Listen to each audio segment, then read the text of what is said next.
Good morning everyone. मैं Himanshu Singh Saket IAS के YouTube channel पे आपका स्वागत करता हूँ।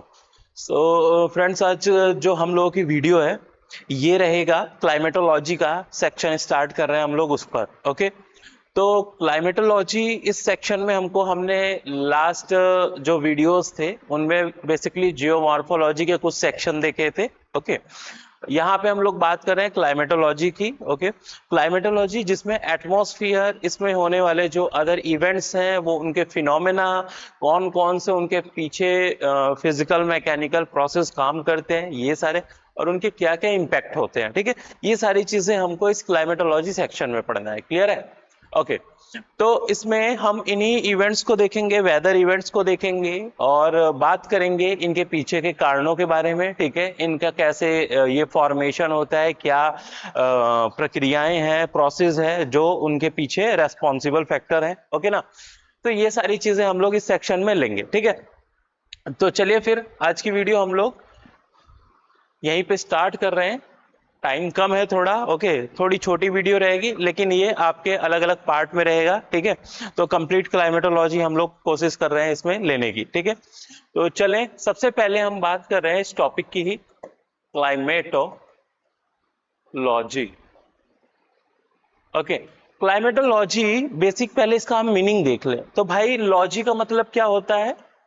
लॉजी मतलब जैसे आपने बायोलॉजी, ठीक है ना, इस तरीके से वर्ड सुने हो। लॉजी मतलब study. Okay, stream of, stream कह सकते हैं जिसमें हम स्टडी करेंगे पर्टिकुलर किसी सब्जेक्ट का जिसका नाम के आगे वो लगा हो। ठीक है, अब यहाँ पे है क्लाइमेट। तो बेसिकली जब हम किसी स्ट्रीम में, ओके, एक साइंस की ऐसी स्ट्रीम जिसमें हम क्लाइमेट का, ओके, स्टडी करते हैं, that is called climatology. Okay, तो इसमें हम बात करेंगे क्लाइमेट्स की और इसके फैक्टर्स की। ठीक है, तो क्लाइमेटोलॉजी में क्या है भाई, इसमें सबसे पहले दो फिनोमेना की हम बात करेंगे। यहाँ पे जो मेजर दो पॉइंट है वो है क्लाइमेट एंड वेदर।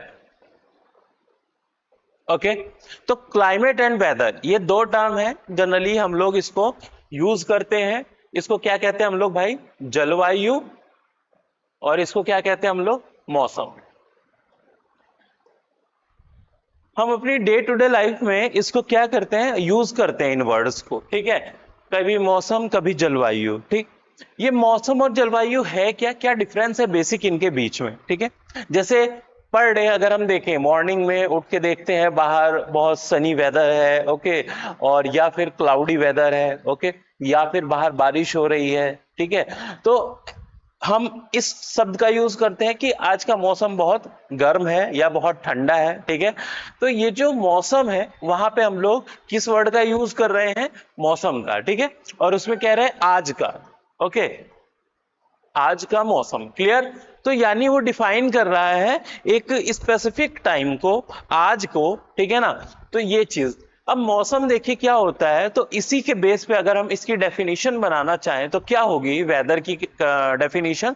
वेदर की डेफिनेशन में अगर हम बात करें तो किसी पर्टिकुलर एरिया की, देखिए कि दो दो इसमें चीज ध्यान रखिए। एक तो एरिया, एरिया या लोकेशन या वो रीजन, एक सीमित क्षेत्र में, छोटे क्षेत्र में, एक किसी निश्चित समय में। ठीक है, ये समय एक घंटा एक दिन भी हो सकता है। ठीक है ना? ओके, तो सीमित क्षेत्र में सीमित समय में जब हम जलवायु कारकों का अध्ययन करते हैं तो वही हमारा क्या कहलाता है भाई? मौसम। तो उसका स्टडी जो है हमारा कहलाता है वेदर। ओके, ये वेदर, जलवायु कारक की मैंने बात की, जलवायु कारक। ओके, ये कारक कौन कौन से हैं जिनको हम मौसम में देखते हैं? तो इसमें वो सभी कारक आ जाएंगे। जैसे फॉर एग्जांपल हम बात करते हैं भाई वर्षा की, ओके, तापमान की, ठीक है, और आर्द्रता की, ह्यूमिडिटी, ओके, वायु दाब की, विंड, पवनों की। ओके, ये मुख्यतः जो प्रमुख कारक हैं, फैक्टर हैं ये, इसको हम लोग क्या करते हैं, इसी के बेसिस पे इनको हम जलवायु कारक कहते हैं, ओके, क्लाइमेटिक फैक्टर। और भाई हम इन्हीं के बेसिस पे जब हम किसी एक घंटे पार्टिकुलर स्पेस या पार्टिकुलर लोकेशन पर किसी एक घंटे या एक दिन के लिए जब हम इस तरीके के इवेंट्स को मेजर करते हैं तो वही क्या कहलाता है, हमारा वेदर कहलाता है, मौसम कहलाता है, ठीक है। ऑन द अदर हैंड जब हम किसी, पहली चीज यहां पे एरिया छोटा था, यहां पे एक बड़े एरिया में, लार्जर एरिया। दूसरा चीज टाइम, यहां पे छोटा टाइम था मौसम में, यहां पे एक लार्जर टाइम स्पैन में, लार्ज टाइम स्पैन, ये लगभग 30 ईयर और मोर, ठीक है। तो इतने समय में क्या होता है, हम किसी एक बड़े एरिया पे, ठीक है, जब इन्हीं वेदर इवेंट्स को स्टडी करते हैं तो वो क्या कहलाता है भाई, आपका वही आपका जो अध्ययन है, उसके जो डेटा है, वही आपके वो जो पैटर्न है, वही आपका क्या कहलाता है, क्लाइमेट कहलाता है, ठीक है। ओके, तो देखिए अगर हम बेसिक इसमें बात करें, जो क्लाइमेट होता है, क्लाइमेट एक तरीके के पैटर्न होते हैं। पैटर्न कहने का सेंस क्या होता है, जैसे मान लीजिए मैं ये बना रहा हूं, ओके, अब इसमें एक पैटर्न आपको दिखाई दे रहा होगा। पैटर्न क्या, कि यहाँ पे ऊपर जा रहा है, फिर नीचे, फिर ऊपर, तो आपको ये पता चल गया कि हाँ अब आगे कुछ इसी तरीके से होगा, ठीक है। इसको कहते हैं हम लोग पैटर्न, यानी जो पीछे है उसी को सेम फॉलो करता हुआ आगे भी मिलेगा हमको, ठीक है ना। तो जो क्लाइमेट होता है वो एक पैटर्न है, बिहेवियरल पैटर्न है, ठीक है, किसका, इन्हीं वेदर कंडीशन का, वेदर कंडीशन का, इन वेदर कंडीशन का पैटर्न है। जैसे फॉर एग्जांपल मान लीजिए हम तापमान की बात करें किसी एक बड़े एरिया में, ठीक है, तो तापमान समय के साथ, मतलब साल भर, उसके पूरे साल भर का एक 1 ईयर के डेटा अगर हम ले तो कम से लेके मैक्सिमम तक फिर कम होता है, ठीक है। तो फिर अगले साल फिर मैक्सिमम, फिर कम, ठीक है, फिर मैक्सिमम, फिर कम, तो इस तरीके से ये साल भर मूव करता रहेगा। तो हमें एक पैटर्न मिल गया ना कि साल के एक टाइम में टेम्परेचर सबसे कम रहता है, एक समय में सबसे अधिक, फिर सबसे कम, फिर सबसे अधिक, ठीक है। तो ये जो पैटर्न होता है, इसमें हम किसी भी वेदर कंडीशंस को ले सकते हैं इनमें से, ठीक है। इनके जो पैटर्न है, ओके, उन्हीं पैटर्न के बेसिस पे जो उनका पैटर्न होता है वही क्या कहलाता है भाई, आपका क्लाइमेट कहलाता है। जब हम इसको जनरली 30 ईयर या उससे अधिक के टाइम स्पैन पे कंसीडर करते हैं, क्लियर है।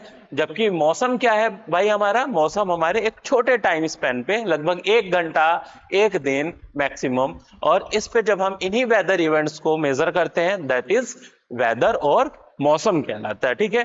ओके, ये जलवायु जो है, फैक्टर जो है, ये पास्ट के मेजरमेंट पर डिपेंड करता है, यानी पास्ट में जो हुआ है उसके बेसिस पे ये हम आगे का प्लान करते हैं, ठीक है। लेकिन जो वेदर होता है, वेदर क्या होता है, ये हमेशा फोरकास्ट यानी फ्यूचर की बात करता है, फ्यूचर की बात, ठीक है। आईएमडी द्वारा मतलब भारतीय मौसम विभाग द्वारा क्या होता है, वेदर फोरकास्ट जारी किए जाते हैं, ठीक है ना। जो अनुमान होते हैं कि अगले 24 घंटों में यहाँ पे बारिश हो सकती है, अगले 24 घंटों में यहाँ पे तीव्र हवाएं, कोल्ड वेव्स, हॉट वेव, ये सारी वेव्स चल सकती हैं ऐसे, ठीक है। तो ये जो फोरकास्ट होता है ये फ्यूचरिस्टिक है, ओके, फ्यूचर की बात कर रहे हैं। जबकि इसमें क्या होता है, हम पास्ट की बात कर रहे हैं, ठीक है ना, कि पास्ट में हमारे पास ऐसे ऐसे इवेंट मिले थे, तो इसलिए इस एरिया में ऐसा ही पैटर्न देखने को मिलेगा, ठीक है। तो बेसिक क्या आपको क्लाइमेट में, वेदर में ये डिफरेंस होते हैं, ठीक है। ओके, कुछ हम बात कर लें इसकी स्लाइड पे, आपको कुछ डिफरेंसेस की, हाँ यहां पे देख लीजिए।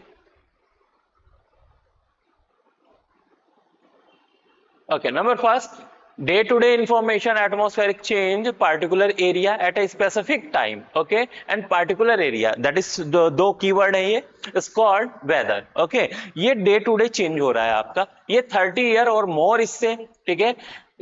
Climate is the statistical information of average weather condition, ये पॉइंट यहाँ पे ध्यान रखना है। यहाँ पे क्या है भाई, एवरेज वेदर कंडीशन देखना है 30 ईयर या उससे अधिक के टाइम स्पैन पे, ठीक है। जबकि इसमें कोई ऐसा एवरेज नहीं, डे टू डे की ही बात कर रहे हैं हम, उसी वेदर इवेंट्स, वेदर कंडीशंस की, ठीक है। दूसरा कि ये जो है ये पर्टिकुलर ये कुछ मिनट घंटे या दिन के लिए हो सकता है, शॉर्ट टर्म के लिए है ये, ओके, जबकि ये लॉन्ग टर्म के लिए होता है, एक डिकेड और हम लगभग 3 डिकेड तक इसको ऑब्जर्व कर सकते हैं, ठीक है ना। नंबर थर्ड है इसमें अगर हम बात करें तो ये जो एटमॉस्फेरिक कंडीशंस हैं, इसके एलिमेंट्स हैं जैसे pressure, humidity, wind, temperature, rain, cloudiness, storm, snow, precipitation etcetera, these condition can affect weather of the place within a short time, ठीक है, किसी कम समय में किसी स्थान के जो वहां का वेदर कंडीशन है उनको अफेक्ट कर सकते हैं एक कम समय के लिए, ठीक है ना। जबकि ये क्या होते हैं भाई, आपके जो क्लाइमेट है ये किसी एरिया का, पहली बात तो सबसे एक लार्ज एरिया का जो वेदर कंडीशन है, ठीक है ना, उनको क्या कर सकता है, अफेक्ट कर सकता है। तो दूसरी चीज उसको क्या है, ये एक डिकेड, ठीक है ना, 3 डिकेड या उससे अधिक के लेवल पे जब हम लोग बात करते हैं इन सब चीजों में चेंजेस का, तो यहां पे भी हमारा क्लाइमेट चेंज हो सकता है, ठीक है। तो जो ये वेदर चेंज होता है, वेदर में चेंज होता है वो काफी फ्रिक्वेंट होता है, वो फ्रिक्वेंट होता है, ठीक है ना, यानी काफी तीव्रता से होता है, ठीक है। अभी मान लो बाहर धूप निकली है, ठीक है, आधे घंटे बाद यहीं पे बारिश होने लगेगी, ठीक, फिर उसके 1 घंटे बाद फिर पता चला धूप निकल गई। तो इसमें जो वेदर है इसमें क्या होता है, फ्रिक्वेंटली चेंज होता है, काफी तेजी से चेंज होता है, ठीक है। जबकि अगर हम क्लाइमेट की बात करें भाई, तो क्लाइमेट क्या है, ये थोड़ा स्टेबल रहता है, ठीक है, इसमें इतनी फ्रिक्वेंटली चेंजेस नहीं होते हैं, ठीक है, इसमें एक लंबे समय के बाद चेंज होता है, ठीक है, कम से इसमें डिकेड्स भी लग सकते हैं, ठीक है, आपके लगभग 100 इयर्स, पूरा आपका सेंचुरी भी लग सकती है। तो ये जो है आपका धीरे धीरे होने वाले चेंजेस हैं, ठीक है। और इसके इंपैक्ट अब देखिए, वेदर चेंज होता है तो उसके इंपैक्ट क्या होते हैं, उसी हिसाब से लिमिटेड रहते हैं, कम होते हैं, ठीक है ना। इतना मानव जीवन को, उनके कल्चर को, उनके रहन सहन को, वेशभूषा को, हर चीज को अगर हम बात करें तो ये सब कल्चर इवेंट में आ जाएगा, कल्चर में आ जाएगा। तो ये इन सब चीजों को क्या होता है, कम अफेक्ट करता है, ठीक है, ओके। जैसे अगर हम बात करें भाई, बारिश हो रही है, ठीक, तो बारिश क्या हो रही है, तीव्र हो रही है, तो ऐसे सिचुएशन में क्या होगा वहां पे कि हो सकता है कुछ समय के लिए हम लोग घर से बाहर ना जाए, फिर उसके बाद जाए, ठीक है, तो वहां पे कम अफेक्ट करते हैं। लेकिन जब यही क्लाइमेटिक कंडीशंस की बात करें, क्लाइमेट चेंज की बात कर रहे हैं, तो ये पूरे के पूरे उस एंटायर रीजन में, ठीक है ना, उस परिवर्तन को करता है जिसकी वजह से हम अपने आप को एडप्ट करना शुरू कर देते हैं, ठीक है ना, उसके अकॉर्डिंग, ठीक है। हो सकता है टेम्परेचर थोड़ा इंक्रीज कर जाए तो हम उस हिसाब से रहने लगे, हो सकता है कि वहां पे एरिया जो है कोल्ड वेव्स के अंदर ज्यादा आ जाए, ठीक है ना, यानी वहां पे ठंडी ज्यादा, या तो फिर ऐसे इवेंट्स देखने को मिल सकते हैं जैसे ड्रॉट, सूखा वगैरह पड़ने लगे, ठीक है ना। तो ये सारी चीजें क्या करती हैं, हमारी लाइवलीहुड को, हमारे रहन सहन को, हमारे जीविकोपार्जन को ये गहरे से प्रभावित करती है, ठीक है। लेकिन ये एक टेम्पररी चेंजेस है, ठीक है, ये इतना इफेक्ट नहीं कर पाते हैं, क्लियर है, ओके। ये नीचे आपका दिया हुआ है ट्रांसपोर्टेशन वगैरह, ये सब देखिए, इसमें लाइवलीहुड, इनहैबिटेंट्स, ये सब क्या होते हैं, इंपैक्ट हो सकते हैं, ठीक है, सिग्निफिकेंटली, ओके। बाकी नीचे फ्रीक्वेंसी, ये लॉन्ग पीरियड में चेंज होता है, ये बहुत तेजी से। तो भाई हमने क्या देखा, क्लाइमेट में अगर हम बात करें, क्लाइमेट एंड वेदर, ये दो अलग अलग फिनोमेना है, जिसमें कि वेदर जो है आपका शॉर्ट टर्म के लिए है, क्लाइमेट आपका लॉन्ग टर्म का है, ठीक है ना। क्लाइमेट आपका एक इन्हीं वेदर कंडीशंस का जो एलिमेंट्स हैं, इन्हीं का एक पैटर्न होता है किसी इंटायर रीजन में, जबकि वेदर जो है इन कंडीशन, ये जो एलिमेंट्स हैं, ठीक है ना, उन्हीं का जो इफेक्ट है आपके एक शॉर्ट रीजन में, एक लिमिटेड रीजन में, एक शॉर्ट टाइम पीरियड के लिए, 1 hour up to 1 days, okay ना, उसी को हम लोग वेदर कहते हैं, ठीक। तो ये आई होप ये आपको डिफरेंसेस इसके समझ में आए होंगे, ठीक है। तो ये वेदर और क्लाइमेट में बेसिक सा डिफरेंस था, short term and it is a long term, ठीक है। जब क्लाइमेट क्या, जैसे अगर भाई आज का वेदर कुछ ऐसा रहा तो उसको हम लोग कहते हैं आज रेनी है वेदर, ठीक है ना, या क्लाउडी है वेदर। लेकिन क्लाइमेट में हम कौन सा वर्ड यूज करते हैं कि इंडिया का ठीक है। क्लाइमेट में, वेदर में तो भाई ये है कि आज प्रयागराज का वेदर क्लाउडी है, ठीक है, हो गया, खत्म बात, ठीक है। लेकिन अगर हम बात करेंगे क्लाइमेट की तो केवल प्रयागराज नहीं, इंटायर इंडियन रीजन, ओके ना, इंडियन सब कॉन्टिनेंट, इस तरीके से हम बात करना पड़ता है। फिर हम क्या कहेंगे कि भाई जो हमारा क्लाइमेट है वो ट्रॉपिकल मॉनसून टाइप क्लाइमेट है, ठीक है। तो यहाँ पे हमने क्या देखा कि पिछले 3 डिकेड्स का हमने जो यही क्लाइमेटिक कंडीशंस है, एलिमेंट्स है, उनको मेजर किया। उसके बेसिस पे हमने देखा कि हमारा जो क्लाइमेट है वो ट्रॉपिकल क्लाइमेट है और मॉनसून टाइप क्लाइमेट है, क्योंकि एक स्पेसिफिक ईयर के एक स्पेसिफिक मंथ्स में ही प्रेसिपिटेशन ज्यादा होती है, उसके बाद नहीं होती, ठीक है। तो इस बेसिस पे हम लोग वेदर और क्लाइमेट को डिफाइन करते हैं। क्लियर है? ओके। तो चले भाई हम लोग सीधे एटमॉस्फेयर की ओर अपने, और एटमॉस्फेयर को देखते हैं हम लोग शॉर्टली, बस छोटा सा इंट्रोडक्शन इसमें रहेगा। बाकी हम नेक्स्ट वीडियो में बात करेंगे लेयर्स ऑफ एटमॉस्फेयर, बहुत ही इंपॉर्टेंट टॉपिक है। रिसेंटली जो एग्जाम होते रहते हैं, ठीक है ना, हुए भी है अभी उसमें, तो उसमें ये क्वेश्चंस हर एग्जाम में जनरली आपको देखने को मिल सकते हैं, ठीक है। ओके, तो बात कर लिए व्हाट इज एटमॉस्फेयर।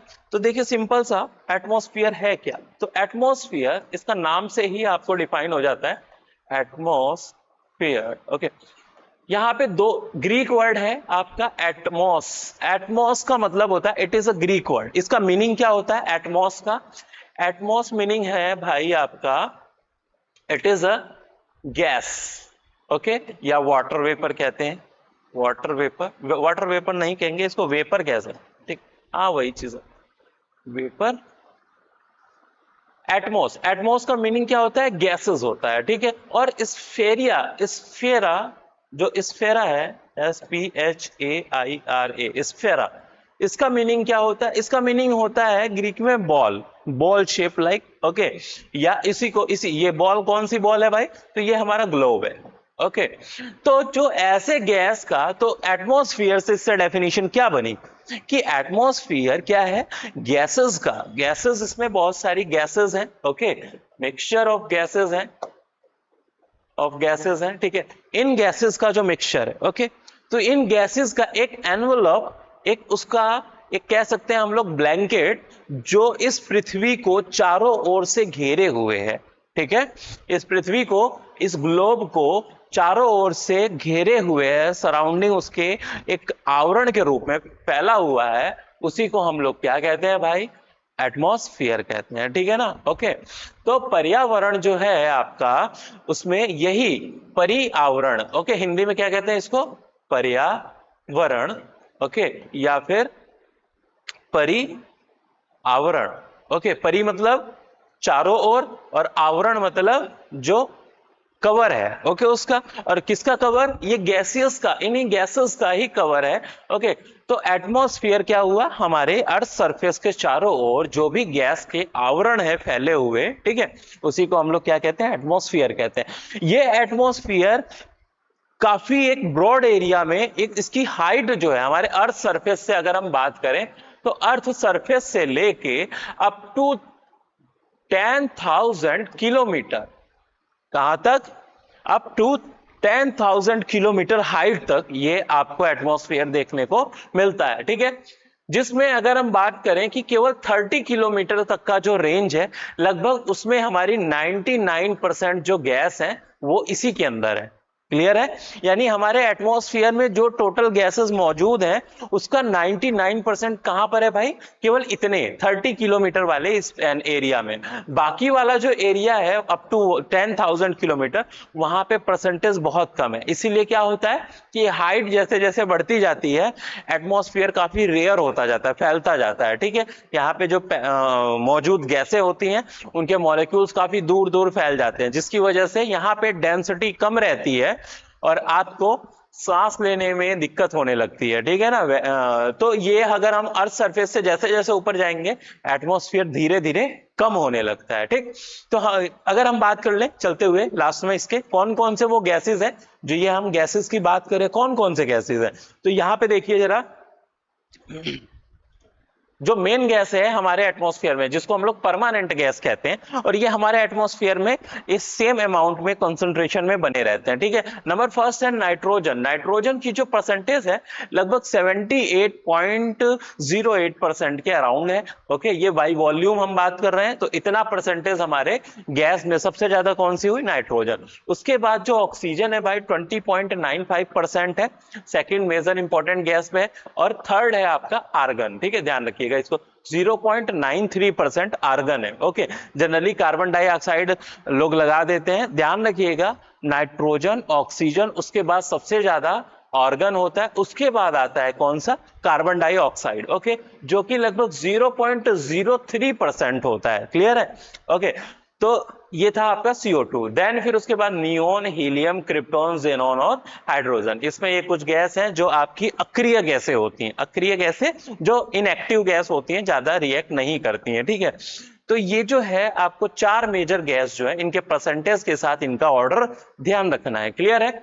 इन्हीं गैसों की हम बात कर रहे हैं जो कि इसका, इन पूरे गैस का लगभग 99% जो वॉल्यूम है वो कहां पर है भाई, हमारे अर्थ के सरफेस से लगभग 30 से 35 किलोमीटर हाइट तक ये सारी गैसें मिलती हैं, ठीक है। उसके बाद बहुत जो कंसंट्रेशन होता है इनका काफी कम हो जाता है, क्लियर है।